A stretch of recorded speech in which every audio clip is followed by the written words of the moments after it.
ഇത് ഭണ്ണാരം മോഷണത്തിന് അവർക്കെതിരെ മൊഴി നൽകിയതിന് എന്നെ ഉപദ്രവിച്ചിട്ട് ഞാൻ ആസ്റ്ററിൽ അഡ്മിറ്റ് ആയതാണ്.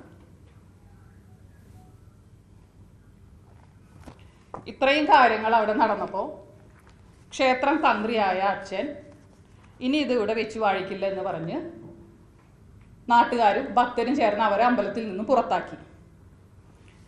തുടർന്ന് അങ്ങോട്ട് ഞങ്ങളെ ജീവിക്കാൻ അവർ അനുവദിച്ചിട്ടില്ല. ക്ഷേത്രത്തിൽ മെയ് 15, 16 ദിവസങ്ങളിൽ ഉത്സവമായിരുന്നു. ആ ദിവസങ്ങളിൽ ക്ഷേത്രത്തിൽ കലാപം ഉണ്ടാക്കാൻ അവർ ശ്രമിക്കും എന്ന് പോലീസിന് ഇൻഫോർമേഷൻ കിട്ടിയതിൻ്റെ പേരിൽ ഈ പറയുന്ന എല്ലാവരെയും പ്രിവെൻറ്റീവ് അറസ്റ്റിൽ ഇരുത്തിയിരുന്നു. അതിനുശേഷം അവർ ഒരു പ്രസ് മീറ്റ് തൃശ്ശൂരിൽ നടത്തി. അതിലവർ ഉന്നയിച്ച ആരോപണം കേരള പോലീസിലെ തൃശ്ശൂർ റൂറൽ SP മുതൽ അല്ലെങ്കിൽ അതിന് മുകളിലോട്ടും താഴോട്ടുമുള്ള ഉന്നത ഉദ്യോഗസ്ഥർക്ക് കൈക്കൂലി നൽകിക്കൊണ്ടാണ് ഞങ്ങൾ അമ്പലം കൈവശം വെച്ചിരിക്കുന്നതെന്നാണ്. ആദ്യമായി ഞാൻ നിങ്ങളോട് ഒരു കാര്യം പറയുകയാണ്. ഈ പറയുന്ന ആരോപണം അവർ തെളിയിച്ചാൽ ഈ അമ്പലം ഞാൻ അവർക്ക് വിട്ടു നൽകാം. പോലീസിലെ ഉന്നത ഉദ്യോഗസ്ഥരിൽ ഏതെങ്കിലും ഒരാൾക്ക് 1 രൂപയെങ്കിലും ഞങ്ങൾ കൊടുത്തിട്ടുണ്ടെന്ന് അവർ തെളിയിച്ചാൽ ഈ അമ്പലം ഞങ്ങൾ അവർക്ക് വിട്ടു നൽകാം. കാരണം ഞങ്ങളുടെ അച്ഛന് നൽകിയ അമ്പലം ഞങ്ങൾക്ക് കൈവശം വയ്ക്കുവാനായിട്ട് ആർക്കും കൈക്കൂലി കൊടുക്കുന്നതിൻ്റെ ആവശ്യകതയില്ല. നീതിയുടെയും ന്യായത്തിൻ്റെയും വഴിയിലൂടെ ഇന്ന് ഈ നിമിഷം വരെ ഞങ്ങൾ പോയിട്ടുള്ളൂ. ഇതൊക്കെ പ്ലാൻ ചെയ്യുമ്പോഴും അവർ പറഞ്ഞിരുന്ന ഒരു കാര്യമുണ്ട്. നിങ്ങൾ 2 പെൺകുട്ടികളാണ്, ഞങ്ങൾ 6 ആൺപിള്ളേർ ഒരുമ്പെട്ട നിങ്ങൾ എന്ത് ചെയ്യാനാണ്? അവർ ഒരിക്കലും വിചാരിച്ചിട്ടില്ല ഞാനും എൻ്റെ അനിയത്തി വിഷ്ണുപ്രിയയും അമ്പലത്തിനും നാട്ടുകാർക്കും ആ ഡയാലിസിസ് സെൻറ്റർ തുടങ്ങാനും വേണ്ടി ഏതറ്റം വരെയും യുദ്ധം ചെയ്യുമെന്നുള്ളത്. അവസാനം അവർക്ക് ക്ഷേത്രത്തിൽ കയറാൻ യാതൊരു മാർഗവും ഇല്ലാതായപ്പോൾ അവർ തൃശ്ശൂർ കോർട്ടിലും ഹൈക്കോർട്ടിലും കേസുകൾ കൊടുത്തിട്ടുണ്ട്. സിവിൽ കേസുകളും മറ്റും 5ഓളം സിവിൽ കേസുകൾ കൊടുത്തിട്ടുണ്ട്. കോടതി അതിൽ ഇതുവരെ കോടതി പോലും ആ കേസുകൾ പരിഗണിച്ചിട്ടില്ല, ഒരു വിധിയും പുറപ്പെടുവിച്ചിട്ടില്ല. അവസാനം നാടകീയമായി ജൂൺ 12-ാം തീയതി കർണാടകയിലെ ബലന്തൂർ പോലീസ് സ്റ്റേഷനിൽ നിന്നും പോലീസുകാർ വന്നിട്ട് അരുണിനെ അറസ്റ്റ് ചെയ്യാണ്. ഒരു FIR ഉണ്ട്.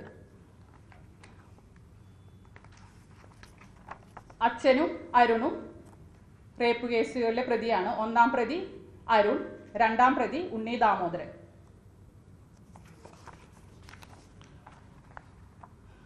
ഞങ്ങൾ അവരോട് കരഞ്ഞ് കാല് പിടിച്ചു. കാരണം ഫെബ്രുവരി 3-ാം തീയതി മുതൽ പെരിങ്ങോട്ടുകര ദേവസ്ഥാനത്തിന്റെ പുറത്ത് പോലീസ് ഔട്ട് പോസ്റ്റ് ഉള്ളതാണ്. അങ്ങനെ ഒരു പോലീസ് ഔട്ട് പോസ്റ്റ് ഇരിക്കുമ്പോൾ അകത്ത് എങ്ങനെയാണ് ഒരു യുവതിയെ പീഡിപ്പിക്കുക? നിങ്ങൾ തന്നെ പറയും. 5ഓളം പോലീസുകാർ ക്ഷേത്രത്തിന്റെ പുറത്ത് രാവും പകലുമുണ്ട്. അവസാനം അവർ പറഞ്ഞു നിങ്ങളുടെ അച്ഛനെ ഞങ്ങൾ കൊണ്ടുപോകുന്നില്ല, അരുണിനെ ഞങ്ങൾ അറസ്റ്റ് ചെയ്ത് കൊണ്ടുപോകുന്നു പറഞ്ഞ് അരുണിനെ കൊണ്ടുപോയി. ഒപ്പം ഞാനും നമ്മുടെ 2 കുടുംബ സുഹൃത്തുക്കളും ചേർന്ന് കാറിൽ പോയി. ഞങ്ങൾ അവിടെ എത്തുന്നത് ഏകദേശം പുലർച്ചെയായി.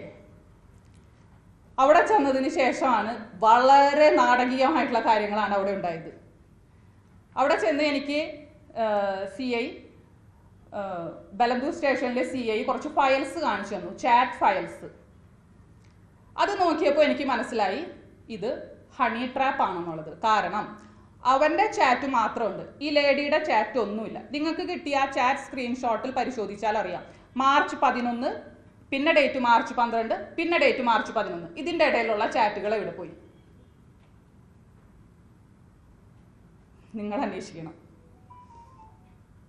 അത് കഴിഞ്ഞിട്ട് അവർ എന്നെയും അരുണേനെയും CIയുടെ റൂമിൽ വിളിച്ചിരുത്തിയിട്ട് പറഞ്ഞു അച്ഛനെ നാളെ ഉച്ചയാവുമ്പോഴേക്ക് ഇവിടെ എത്തിക്കണം, അതല്ലെങ്കിൽ നിങ്ങൾക്ക് എന്ത് ചെയ്യാൻ പറ്റുമെന്ന്. കന്നഡ ലാംഗ്വേജ് എനിക്കറിയില്ല, എനിക്കറിയാവുന്നത് അവർക്ക് അറിയാവുന്നതുമായ ഭാഷയിലാണ് ഞങ്ങൾ കമ്മ്യൂണിക്കേറ്റ് ചെയ്തത്. ഞാൻ പറഞ്ഞു എനിക്ക് ഒന്നും ചെയ്യാൻ സാധിക്കില്ല എന്ന് ഞാൻ പറഞ്ഞു. കാരണം അങ്ങനെ ഒരു മെൻ്റൽ സ്റ്റേറ്റിലായിരുന്നു നമ്മൾ. അപ്പോൾ അവർ പറഞ്ഞു, എന്നെ അപ്പുറത്തേക്ക് വിളിച്ചുകൊണ്ട് പോയിട്ട് പറഞ്ഞു അച്ഛനെ ഞങ്ങൾ ഇതിൽ നിന്ന് ഒഴിവാക്കി തരാം. അച്ഛൻ ഇതിൽ പ്രതിയല്ലെന്ന് വിക്ടിമിനും ഉറപ്പാണ്, വിക്ടിമിനും അറിയാം. ഇത് നിങ്ങളുടെ ഓപ്പോസിറ്റ് പാർട്ടിയുടെ കളിയാണ്.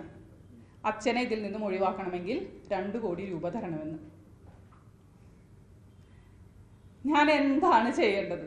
ഞാൻ ആരെയാണ് വിളിക്കേണ്ടത്? ഞാൻ അവിടെ നിന്ന് അലറി കരയാണ് ചെയ്തത്. ആരെയാണ് സഹായത്തിന് വിളിക്കേണ്ടതെന്ന് പോലും എനിക്ക് അറിയണ്ടായിരുന്നില്ല. ഞാൻ ഹോട്ടൽ റൂമിലിരുന്ന് അലറി കരഞ്ഞു. അപ്പോൾ നമ്മുടെ 2 സുഹൃത്തുക്കൾ അവിടെ ഉണ്ട്. അവരെന്നോട് വിളിച്ചിട്ട് പറഞ്ഞു, ചേച്ചി അവരൊരു ജീപ്പിൽ വനിതാ പോലീസുമായിട്ട് പുറപ്പെട്ടിട്ടുണ്ട്, ചേച്ചീനെ എടുക്കാനാണോ എന്നറിയില്ല. അവർ വന്ന് നേരെ എന്നെ കൂട്ടിക്കൊണ്ടുപോയി. നമ്മുടെ സുഹൃത്തുക്കൾ വന്ന് രാത്രി ഞാൻ ബാംഗ്ലൂർ കാറിൽ കിടന്ന് കരഞ്ഞുകൊണ്ട് ഹോട്ടലിൽ നിൽക്കാൻ എനിക്ക് പേടി, അവരെന്നെ കൊണ്ടുപോകുന്നു. ഞാൻ നേരെ അനിയത്തിനെ വിളിച്ചു പറഞ്ഞു. നമുക്കറിയില്ല പോലീസിൻ്റെ ഇത് എന്താണ്, ഇവരെ തമ്മിലുള്ള ഡീൽ എന്താണെന്ന് നമുക്കറിയില്ല.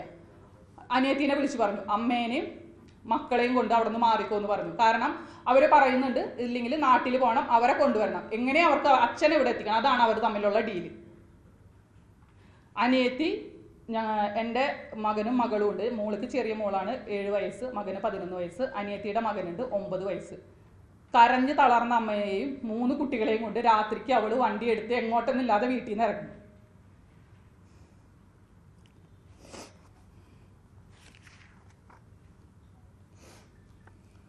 ഞങ്ങളുടെ അച്ഛൻ എവിടെയാണെന്ന് ഞങ്ങൾക്ക് ഇപ്പോഴും അറിയില്ല. അച്ഛനെ കാണാണ്ട് കരഞ്ഞ് തളർന്ന ഒരമ്മ എൻ്റെ വീട്ടിലുണ്ട്. നാട്ടുകാർ മുഴുവൻ അറിയാം, ഒരു നാട്, ഒരു ജനത മുഴുവൻ അച്ഛന് വേണ്ടി പ്രാർത്ഥിക്കുകയാണ്.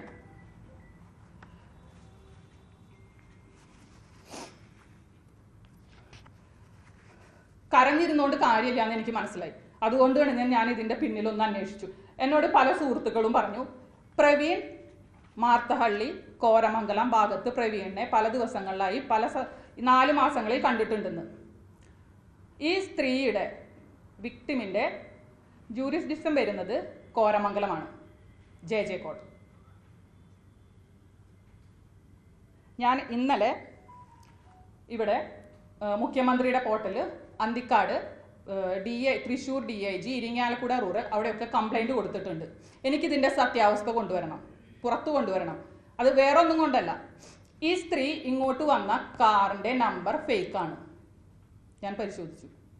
ഇവർ അമ്പലത്തിൽ ഈ ഇഷ്യൂസൊക്കെ നടന്നത് കാരണം അമ്പലത്തിനകത്തും പുറത്തും ക്യാമറകളുണ്ട്. അമ്പലത്തിനുള്ളിൽ ഒരു സ്പോട്ട് പോലും ക്യാമറയിൽ പെടാതെ പോകില്ല. ഞങ്ങളത് മുഴുവൻ പരിശോധിച്ചു. ഈ സ്ത്രീ പുറത്ത് വന്ന് ഇറങ്ങി, അവർ 4 സ്ത്രീകളുണ്ടായിരുന്നു. 3 സ്ത്രീകൾ അകത്ത് കയറി, ഒരു സ്ത്രീ പുറത്തിരുന്നു. എന്നിട്ട് അവരകത്ത് കയറി വെറുതെ വലം വെച്ച് ചിരിച്ച് നടന്നു, ഫോട്ടോസ് എടുത്തു, പോയി. ഇത്രയാണ് അവിടെ നടന്നിട്ടുള്ളത്. അതിൻ്റെ തെളിവുകൾ ഞാൻ പെൻഡ്രൈവിലാക്കി കൊണ്ടുവന്നിട്ടുണ്ട്, നിങ്ങൾക്ക് പരിശോധിക്കാം. ഞാനിത് അവിടെ അന്വേഷിച്ചു, നമ്മുടെ കുറച്ച് സുഹൃത്തുക്കളുണ്ട്, അവർ വഴി അന്വേഷിച്ചപ്പോൾ ഞെട്ടിക്കുന്ന സംഭവങ്ങളാണ് ഞാൻ അറിഞ്ഞത്. ഇതിന് പിന്നിൽ പ്രവർത്തിക്കുന്ന ഒരു റാക്കറ്റ് തന്നെയുണ്ട്. അതിൽ പല ഉന്നത ഉദ്യോഗസ്ഥരും പെട്ടുപോയിട്ടുണ്ട് ഹണി ട്രാപ്പിൽ. കേരളത്തിലെ പോലീസിനോട് എനിക്ക് ഒരേ ഒരു അപേക്ഷയേ ഉള്ളൂ, ഇതിന് പിന്നിലെ സത്യം കണ്ടുപിടിക്കണം. വേറെ ഒന്നിനു വേണ്ടിയല്ല. ഞാൻ ഈ ഇഷ്യൂ തുടങ്ങി അന്തിക്കാട് സ്റ്റേഷനിൽ അജിത് സാറിൻ്റെ മുന്നിൽ SI ആയിരുന്ന അജിത് സാറിന് മുന്നിൽ ചെന്നിരുന്ന എൻ്റെ അച്ഛന് വേണ്ടി സംസാരിച്ചപ്പോൾ അന്ന് അവരെ വിളിപ്പിച്ചിരുന്നു. ദേവദാസ് എന്നോട് അലറിയത്, അത് പറഞ്ഞത് അതേ കോട്ട്സിൽ ഞാൻ പറയുകയാണ്, നീ പെണ്ണാണ്, നീ ഇവിടെ വന്നിരുന്ന് ചിലക്കേണ്ട എന്നാണ്. ഞങ്ങൾ 2 പെൺകുട്ടികളാണ്, സമ്മതിച്ചു എന്ന് വെച്ച് ഒരച്ഛൻ്റെ അഭിമാനം ആണിനും പെണ്ണിനും ഒരേപോലെയാണ്.